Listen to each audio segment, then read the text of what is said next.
అందరికి బాగా సో నచ్చింది. కళ్యాణ్ తనుజ లాస్ట్ లో మిగ్గారు కదా, మీరేమనుకున్నారు? తనుజ విన్ అవుతుంది అనుకున్నారా, కళ్యాణ్ విన్ అవుతుంది?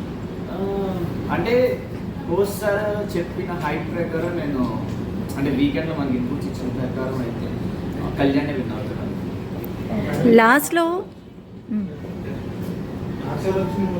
అంటే ఆ విగ్రహం అయిపోయిన తర్వాత మీరు ప్రతి టాస్క్ మీరు ఆడటం ప్రతి సో బాగుపడుతూ అంటే ఇలా ఒకటి చెప్తున్నప్పుడు ప్రతి కంటెస్టెంట్ కూడా నాకు ఇచ్చే ఇన్పుట్సే మనం తీసుకుంటాం. సో ఎలా అనిపించింది మీకు ఆ సిచ్యువేషన్లో? యాక్చువల్ చాలా హ్యాపీ ఫీల్ అయ్యా, ఎందుకంటే మనల్ని ఎవరైనా అప్రిషియేట్ చేసినప్పుడు మనం కష్టపడిన దానికి ఆ ఫీలింగ్ అన్నిటికన్నా ఎక్కువ. మనం ఎంత కష్టపడినా ఎంత మనీ సంపాదించినా ప్రజలు మనల్ని మెచ్చుకుంటున్నారా లేదా మనకి ఇష్టమైన వాళ్ళు మనల్ని మెచ్చుకుంటున్నారా, సో ఆ ఫీలింగ్ అయితే కొట్టేది ఏం లేదు. నాజర్ మెచ్చుకుంటే 2 రాష్ట్రాల ప్రజలు మెచ్చుకున్నట్టు అని తెలిసిపోతుంది. యా 100%. ఈవెన్ ఆయన నోట్లోంచి ఏదైనా మాట వస్తే ఆబ్వియస్లీ అదే అందరూ కూడా అదే చేసి వావ్ అని అనుకుంటారు కదా. ఫైనల్లీ